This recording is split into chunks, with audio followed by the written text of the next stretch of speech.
Welcome to UFC Octagonside with myself, John Gooden, alongside Arnold Allen. How you going, mate? Yeah, all good, mate. I'm really sorry. I have to apologise. 3 hours late. The traffic on the A12 got to me, but I've interrupted a training schedule. So thank you very much for squeezing us in this evening. No problem at all.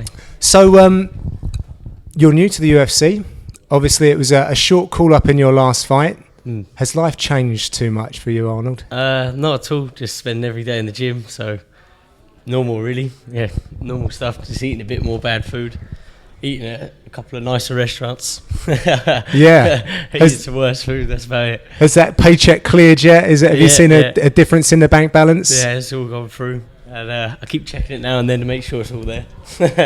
Just to pinch yourself and say, is that for real? That's it. So tell us about how your debut came about. Who arranged it for you and how long notice you had? What was that whole sequence? I had a week notice from Saturday. I found out the Saturday before the fight. And you had no inkling before that you were going to be... No, well, I kind of... Because I kept asking, I couldn't get a fight outside of the UFC. I was really struggling. I kept asking, obviously, with Cage Warriors having no shows, and I really struggled to get a fight. And I kept asking every time I see a pull out in the UFC. I was like, I want it. And you were taking fights at different weight classes as well, weren't you? I fought because the fight before I was supposed to fight at the Copper Box on, I can't remember. It was Cage Warriors, but I can't remember which one it was. But I couldn't get an opponent. I had like 3 pullouts, and so then I fought a week later at lightweight, which was against Paul Cook, and I won a lightweight title up there. But then I kept asking for a fight. And I just couldn't get one. And I was like, I'll fight for free. I was like, I don't want payment. I don't sell a good ticket, so I was like, I'll fight for nothing, just. But and I kept asking for the UFC every time I see an opportunity. Yeah, and they, Sean said the same thing. A lot of people have probably been told, like, the rosters are full. The only way to get in at the minute, is a late notice or pull out injury, or if someone gets cut from the roster, And luckily for me, a week out, there was an injury, Mike Wilkinson, and luckily enough, I was ready to sort of pounce on the opportunity. So, were you looking at the card thinking there could possibly be an injury here, so I'm going to keep myself in shape? Yeah. We train all year round down at here at BKK, so a lot of top gyms do, and I think that's the way to be. But you never know when those opportunities are going to come knocking. So, I was focusing on the guys in the card. I watched all the fights from top to bottom, all the featherweights. Yeah, I'd studied them all, so I sort of had a good idea who there was if I did get a pull out. So I was sort of done my preparation already. Yeah, and it sounds like, do you manage yourself? You're saying you were in contact with Sean, or is that indirectly through a manager? No, it's indirectly, yeah. Okay. Graham Boylan at Intensity, and Ian Dean, and Jack Mason. Jack Mason sort of helps a lot, Yeah. Your head coach he does down all here. the man talk that I don't do. Okay. Yeah. Good stuff. So, as an experience, how would you sum up your first fight in the UFC? It was pretty surreal. I say it was pretty good. The result, the performance I wasn't too happy. Well, I watched it back, and a lot of people were like, oh, you were getting dominated in that fight. And I watched it back, and I kind of thought, I didn't think I was doing that bad, but with the UFC jitters, the debut, maybe a bit short notice, I didn't think it was too bad at all. But yeah, I was happy. The experience was great, and it was it was good to have my dad and my brother out there as well, and especially on Father's Day. So it was pretty cool. Yeah, I remember. Yeah, it was on Father's Day, wasn't it? Yeah, because I was in the bad books coming home, having kind of missed that, and trying to pick up a German or Polish, any kind of different language card, which just didn't work out. So talking about the fight then, and you're saying that a few people have questioned your performance or whatever. I mean, what were the positives that you took from it, and what were the areas that you think you could really improve on? A lot of people knock my wrestling, so I can't wrestle on things, which is, I think I'm a pretty good wrestler in the gym anyway. Like, I haven't shown it in fights, so I can understand why they might say it. And I got took down, and there was moments where I kind of stalled on occasion.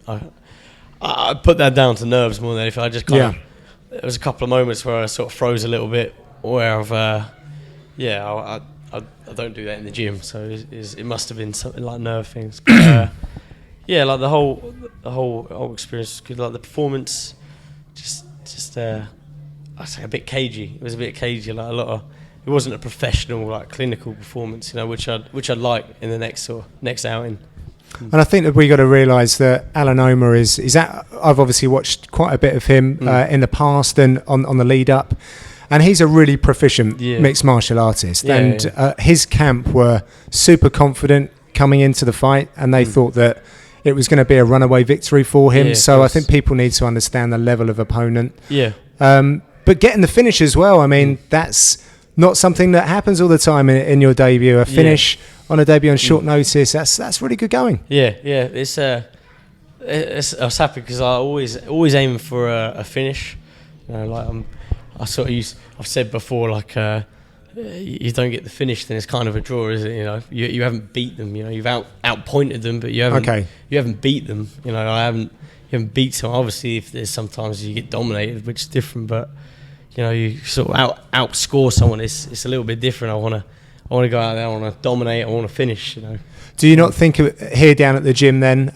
Do you guys not think about strategically putting fights together so that you're always earning sufficient points if it does go to 3 rounds, or is the focus on the finish? We always want the finish. Obviously everyone's different, but you've seen Sean Carter fight, and he's like a wild man. He's always looking for the finish. Every position, if you take him down, as soon as his ass hits the floor, he's trying to triangle you. As soon as he's on the feet, he's throwing big shots to try and knock you out. But then you've got Jack Mason, who's our head coach, and he's not the same. He's not hunting the finish. He fights kind of stylistically for the points. He's looking for takedowns. He's looking to score small shots. So I think it's just sort of very individual down here. Everyone's different, but we are tactical too. It's not all just go out and throw up subs, throw punches. Yeah. There is score. They'll be shouting at the end of the round, score, takedown, win the round. But okay, so there's a lot of strategy involved as well. But always the aim is a finish. Always, it's a good mentality to have for sure. So I asked this to a lot of people who have just debuted in the UFC, and what were the main differences between your experiences outside of the organisation and then when you finally hit fight week? Just for the UFC, I found there was more media. I wouldn't say more stress. There wasn't any more stress because everything was it was pretty well run. Everyone. You looked like you were enjoying the media with a cup of tea. Yeah. Sitting there on your stool with your name right behind you. It was good fun. It was just a little different. Like all I'd say is just more interviews. Whereas before you might get one phone call, someone wanted to do an interview before. Yeah. But there, you had the media scrum, and then your Twitter followers go up by so much, and then you get all this. And then you get in the venue and there's like 10,000. Whereas previously the most was probably like 1,000. So it's a big just more of everything. More people watching, more people viewing, more people giving you criticism, which is always good. Criticism is good. Constructive criticism is good. There's some unconstructive, but yeah. I think it's learning how to filter that stuff is a good thing to do. You're always gonna get some fan who sort of he knows. Yeah. Or thinks he knows. I understand what you're saying. So you taken the fight on a week's notice. Do you think that helped in the preparation in a kind of twisted way, so that you didn't overthink things too much and start considering your debut, if you like, in the UFC? Yeah. So it was just it was really relaxing. Didn't get any of that sort of, oh god, this is a big deal. It's kind of just like I didn't have that pressure. I just sort of thought, I've got to make weight. Yeah. And then did you think about? I mean, are you the kind of guy that thinks about the opponent quite a lot? No, I don't. To be honest, I kind of tend to focus on myself. If I'm in the right frame of mind, and if I'm fighting right, and if I fight composed and focused, I think I can beat a lot of people. But if I overthink the opponent and think, oh god, what if he does this? What if he does that? Then that's when I don't perform. You've got to try and sort of focus on yourself and do your own thing. So. Yeah, for sure. So what was that octagon walk like, knowing that there were probably a few more people that you're used to seeing, but what was it like walking through? Because there's a small opening, isn't it? It's almost through some black curtains, and then you start seeing the vast amount of fans that are in that arena. It was obviously Alan Omer being a local there, kind of, well, he was based there.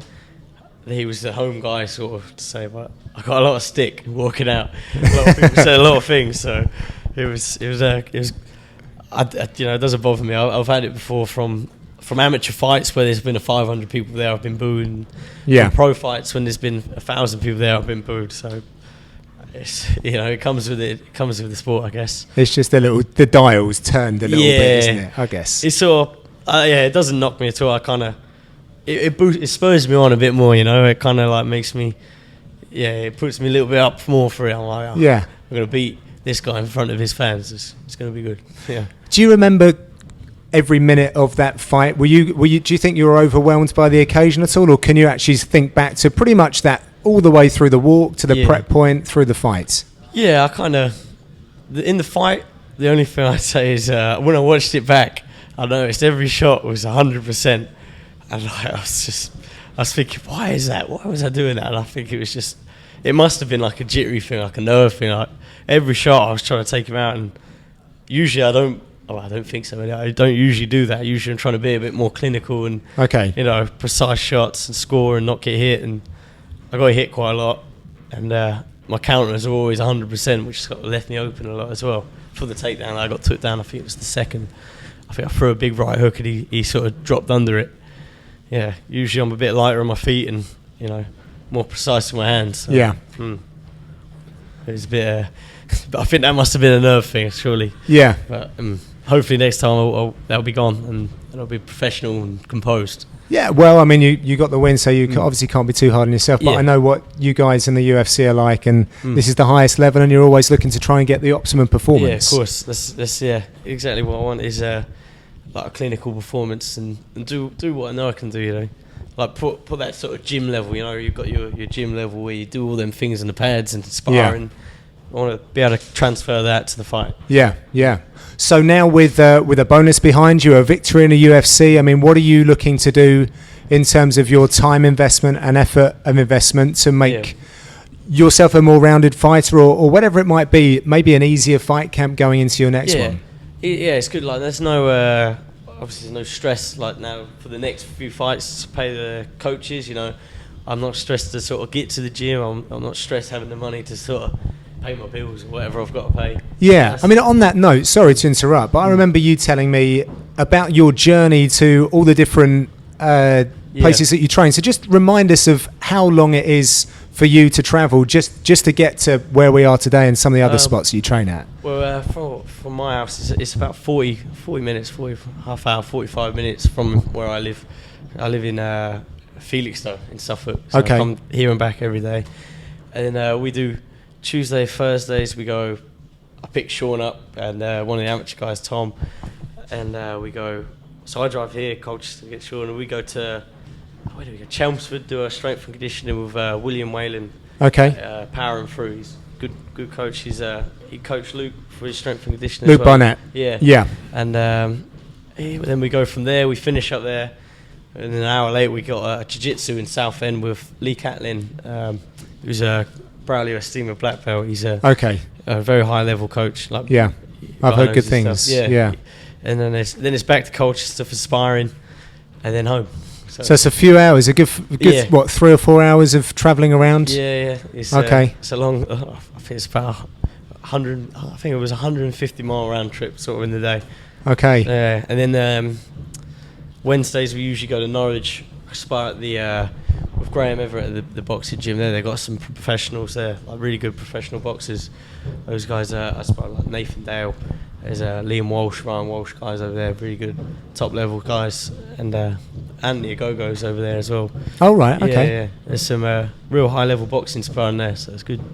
And how do they accept you as a mixed martial arts fighter? I've always been interested how that dynamic works. I mean, I've got a background in, I used to train in boxing, and I know it's very old school. And people don't always embrace the new ideas, and I think boxing's a little bit under threat from the rise of mixed martial arts, particularly in the UK. So how do they react to you going down there? Well, our coach, Russ, he's the man's a wizard. Like, he's a wizard of boxing, and he's he's coached the top pros, but he's the reason we go down there. And all the guys from here, like me and Sean, obviously I've boxed as an amateur, but Sean's never boxed, and we go down there and we spar, and like those guys are like, oh, so how many boxing you guys had then? And never boxed. Sean's like, never boxed. And they're like, oh, they're like really, really shocked. It's legitimate. Yeah. And I think it's all down to our coach. You know, like there has been a few things. Like funny that one of the guys I started training with, he genuinely believed like the MMA guys couldn't punch, or we couldn't hit hard, or like he was like I really thought you guys couldn't hit, and obviously we can. And he had a bit of a shock the other week in sparring, so it was quite funny. It was the first time we sparred with him, so yeah, it was quite. He had a joke about it, but he was like, yeah, I really believe that MMA guys couldn't box or couldn't it's punch. Crazy, isn't it? Yeah. It's crazy. Yeah. So you guys have earned your respect down there, and you can hang with the pros. Yeah. Oh, good stuff. It's good. They've said some great things, and you know those guys are really good. Like I learned a lot from them. I remember the first time I went up there, I think they put a schooling on me, and but it's being with that higher level, you sort of catch up. You know, you kind of steal some of their wisdom and steal a bit of their skill, and you sort of close that gap. You know, and I think to be fair, I think it's down to the coach, Russ. He's so clever with his boxing, and he tells you to do it, and you do it, and it works. He's like, move that way, you hit him. And it's like, okay. Yeah, because essentially, you know, I was actually speaking with another boxing coach the other day, and a powerful punch is a powerful punch. You know, the physical structure and where you're standing in order to generate that power and land effectively and get your defense back is pretty similar. Doesn't matter whether you're in an octagon or a ring. Yeah. The physicality of that is the same, essentially. Yeah. So if you get a good coach who also is, I guess, open to suggestion with mixed martial arts, and that's a fantastic formula. Yeah, he's really open. Like he used to coach Jack Marshman as well, so he's worked with like MMA fights for years now. But but it's I feel for it. We just box. Like we go with him. I don't say I won't do that because I'm an MMA fighter. You know, same with our jiu-jitsu. It's like we train in the gi. You know, I don't say I'm not going to do that because I do MMA. Because the grips won't work or something. Yeah. We just do it. It's all down to us to make it MMA. You know. Yeah. We do that. We do it and it works. Like it works so far. And we do a lot on like with our boxing. We do a lot of timing stuff, which is a funny thing. Because in my last fight, I watched it back and I didn't do any of that. It was just swing a big punch. And it was like, we did so much work like for months, just breaking timing and reading movement. Like I didn't do any of it. It's crazy how in the moment a lot of even the stuff that's probably quite natural movement and the way that you set up punches just goes out the window. Yeah. It was just like, right, planting my feet and I'm throwing some big hooks. That was it. Yeah. So let's wind back the clock then, and I mean we can't wind it back too far though because there's not many years on your clock. Let's tell us about how you got into mixed martial arts. Just always from a young age I've been interested in sort of, you know, like the old school kung fu films. You know, me and my brother used to always fight, and we were into the WWF, watching the wrestling.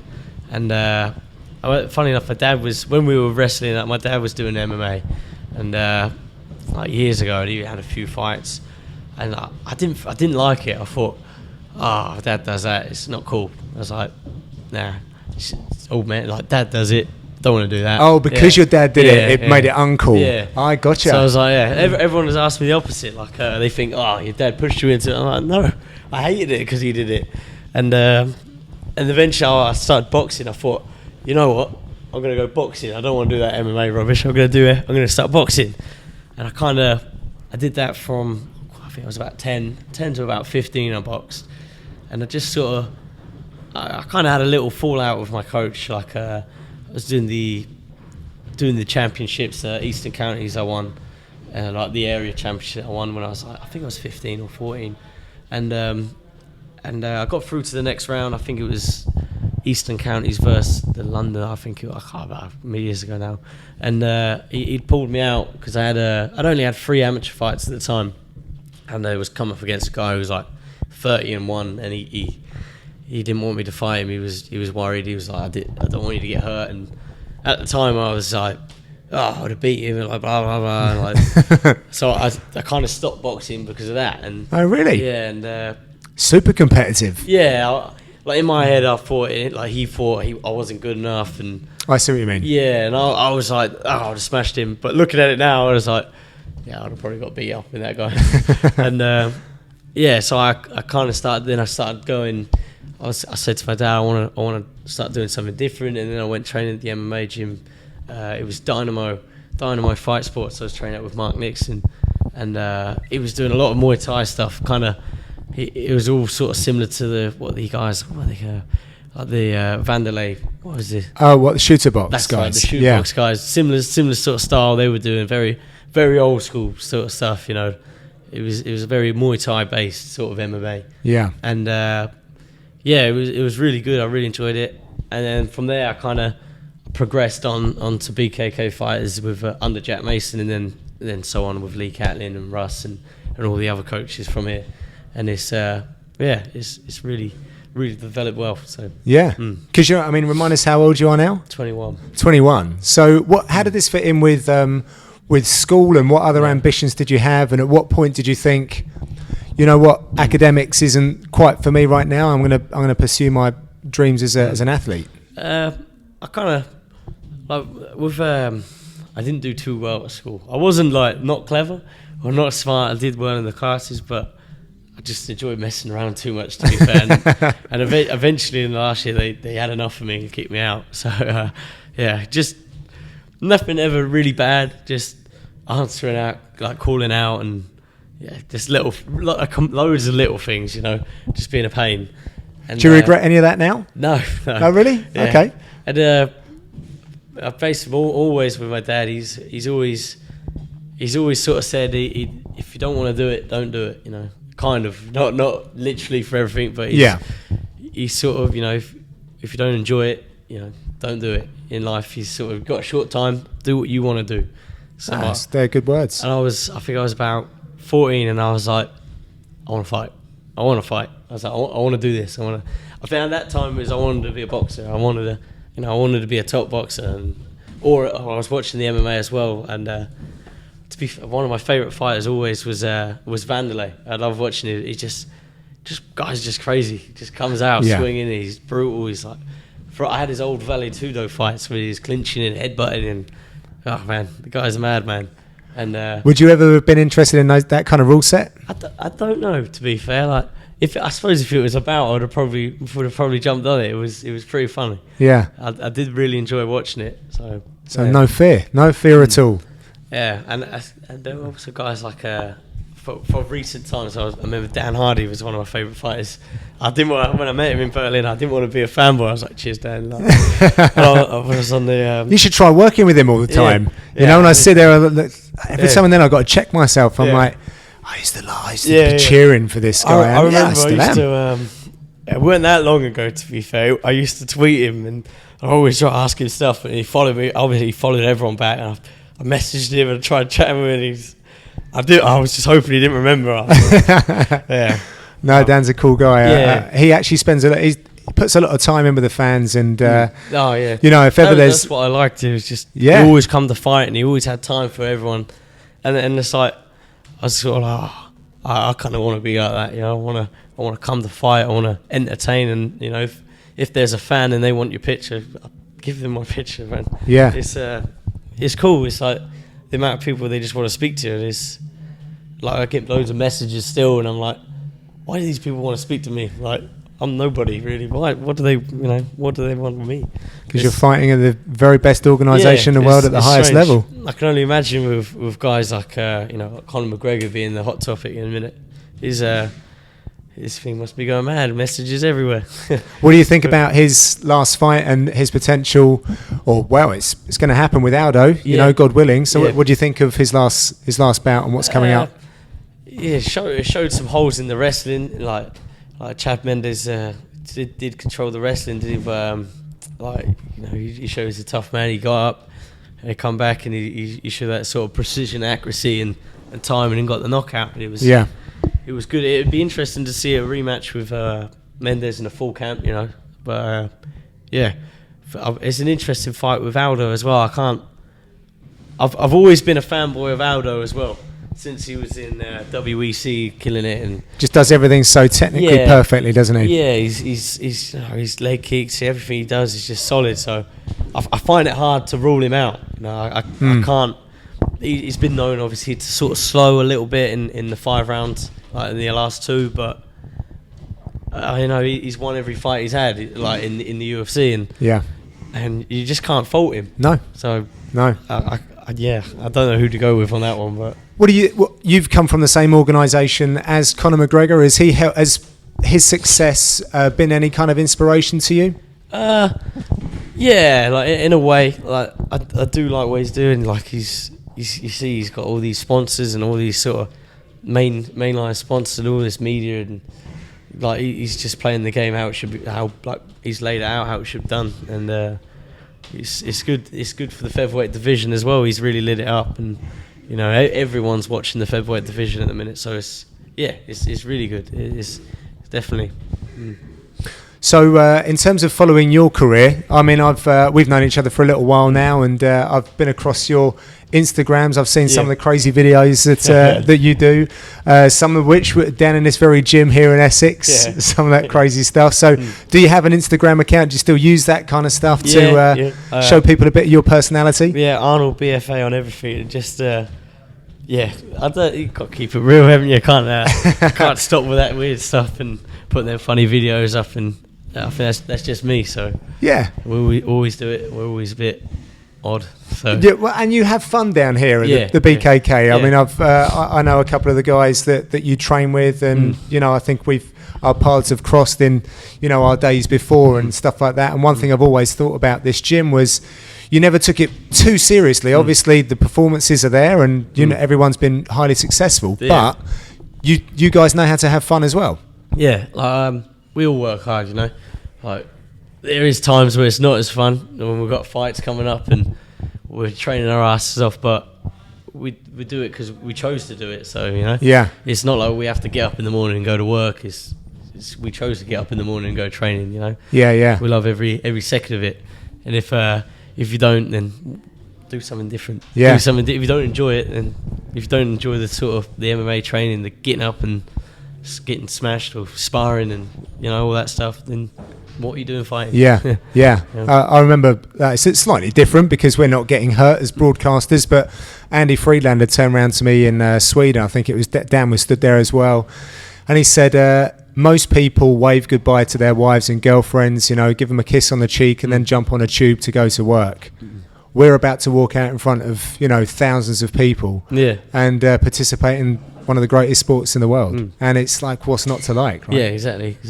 It's all, and the thing is, if you chose to work if your dream is to work at Tesco's on the thing, on the counter, then good luck you to probably enjoy it every day. So yeah, you can't be as sad doing that.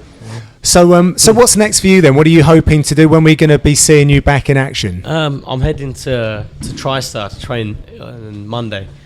Are you going on Monday? Yeah. Oh wow. Yeah. Okay. You're not on the same flight as Joe Duffy, are you? Because he's on there. He's going over there as well. I'm meeting him there, but we've got a different flight, like half an hour difference or something. Okay. But it should. I'm going to train out there, and I'm in no rush to fight. But if a fight comes up, I'm fighting. I've got still healing a couple of injuries, but they're pretty much 100% now. So how did the TriStar thing come about? What was the link? Intensity. Like obviously Joe's been out there, and Tom Breeze is out there at the minute. Okay, you're under the same management. So I met Eric O'Keefe. He's one of the coaches out there. I met him in Glasgow. Yeah. So we had a chat there, and I'm looking forward to heading out. Should be fun. And what was Glasgow like, before I let you go? Because you were there as a guest fighter, if you like, and you were sitting there taking it all in. How did the fans react to you, and what was your thoughts on fight week? No one realised I was there. I was sat with Joanna J. Chair, Cub Swanson, Clay Gooden. No one realised I was there. So it's cool. Cool to be with those guys, though, right? Cool. And just get to sat there and watch the fights, though. So that bit was nice.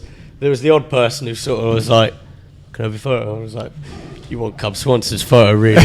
That was cool. They're going to get your photo and go, see, I got this guy's photo in the beginning. I've been there since the beginning. Yeah, one day. Yeah, so you had. I saw that you took a buddy along with you as well. You had some fun and watched the fights and what have you. Yeah, it was good. It was really fun. Sort of drank some beers and watched some fights. Just being a normal fight fan for a weekend. Yeah, so it was good. Yeah, and also.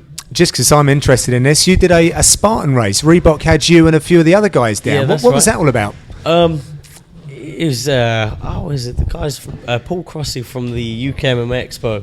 He contacted me, asked me to do the Spartan race. They said they wanted some guys from the UFC, obviously with the new Reebok link and Reebok running the Spartan race now. It was good fun, to be fair. Was it the 5K one that you did? Yeah, that's right. Okay. Yeah. I was really a bit worried. I went for a run the week before because they gave me a call the week, and do you want to come do the Spartan race? I was like, I'm so unfit at the minute. Because if people don't know, there's 15 obstacles over 5K or something like that, and they're pretty tough. There was you had to climb the rope. You had to, I can't remember how much the weight was, but you had to run. I think it was 300, 400 meters with a weight on your shoulder. And it was very hard work. Was it? Oh, great! Because I've signed up to do this, and if you think it's hard work, then it's going to be doubly hard work. It was really fun, though. It was fun. I did have fun doing it, but I don't know how they do the. I forget what they call it. The beast. The beast. Yeah. Right, those guys, because they have to crawl under a barbed wire and run through all the fire and crawl through the ice. And some of them were coming with big cuts across their body, and I was like, man, you guys are crazy. But, some of them did the 5K and the 10K in the same day. I was like... You're joking? Yeah, they asked me to do the next one, and I was like... I think I've got something on. I was like, I'm just going to sit down and go home, maybe. Yeah, I think someone's just calling me. I've got to get back. Family emergency. Yeah. But I managed to... I did win my heat. I came first in my heat, so that was... No way? Yeah. All on heart. I was so tired. I was just like, I've got to win this. I was like, I'm winning it. I've got to win it. And luckily I won. And then you did. All on the obstacles. So there was this guy. I say he was an old man. He was a bit older. He must have been in his 50s. I was going to say, don't go anywhere near 30s at this point, mate. Oh, mate. And he was just in the running. He was leaving everyone. And I was just like, this guy, he must be in his 50s and he's just smoking everyone. And luckily on one of the obstacles he couldn't do it, so he had to take his time. He took ages, so I left him. So I was like, thank God for that. I think it was the rope climb. I managed to get ahead. Oh, so, good stuff. And so because you get a little medal for that, don't you? You've got to get 3 to complete the Spartan. Got one bit. So you got one bit. Yeah, they've asked me to do the other ones, but I was like, going away. Going away. That's the beginning of September, so you're going to miss because there's one near here actually in Cambridge, isn't there? Right. I said I'd do that if I was here, but you're going to be in Canada. Yeah. Training with some of the very best in the world. Should be good. Yeah. I can't wait for it. Really exciting stuff. Nice one. All right, mate. Well, thank you so much for your time. Thank you, man. We can hear them upstairs making some noise, so you're missing out. I'm taking away from your training. So appreciate that, and all the best out in Canada. Thanks, Train safe, and we'll see you on the other side. Thanks, buddy. Cheers, mate. Thank you.